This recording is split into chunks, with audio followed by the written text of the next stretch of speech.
અમારા સમાજમાં હું બધાને કહું છું કે આ બંધારણના વિરુદ્ધમાં ઠાકોર સમાજના વિરુદ્ધમાં કોઈ ઠાકોરનો છોકરો જાય તો એને ઘરી ના જાતા, એનું વર્તન ના કરતા. પછી ગામ જે છે દારૂની સંમતિ હવે આવ્યું છે, બધે થાતી હવે આપણે કરી છે. મારા કાલે મને ખબર પડી કે આપણા ગામમાં દારૂની બંધ કરવાની મીટિંગ થવાની છે. કાલના હું પોલીસને ફોન કરું છું કે જો અમે ગામ વાળા તમે આ દારૂ બંધ ન કરાવો તો પીઆઈ સાહેબ પણ દાશે, એસપી સાહેબ પણ દાશે, અને મારે હું સરપંચ તરીકે મોરે થઈને ગામને લઈને આવીશ. તો ઈરાઈ કાલ ના ચાલુ થઈ જશે ફોન કરવા. મને તારી 4 ફોન આવ્યા, તમે ક્યાં છો કે મીટિંગમાં આવો કે મીટિંગમાં બી નહીં આવો, પણ કે અમે ઘરે ફરી ના પાડા રહ્યા. અને આ બંધારણને તમે દુઃખી ના થાવ હોય તો કોઈ તોડતા નહીં. આ હોળ મુદ્દા રહ્યા એમાં બધા મકામ રાખવું. તમારા સમાજમાં પૈસા નથી, જમીનો આપે છે. આ મોંઘવારીમાં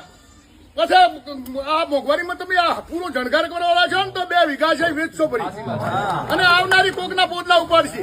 તો એને પછી તમે તારા જે સમાજમાં રિવાજ રાખો એ કમેન્ટ કરે.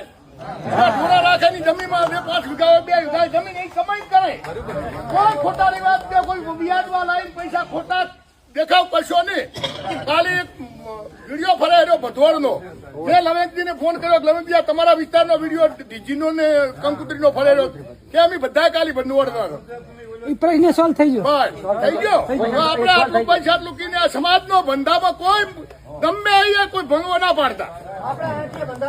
હા શરૂઆત દાખલો તો બેસી ગયો ભાઈ. કાલી રૂરલમાં અમારા હગા હતા ને તારીખો લેવા આવ્યા. આ મુદ્દે મેં તારીખો લાવી કે 9 દાડમ હવે શું તમારે ઘણું કરવાનું છે.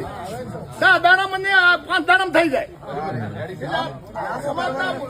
કહેતા હતા દૂધો આણતા હતા, કશું નહીં. આ બંધારણ મુજબ આવો.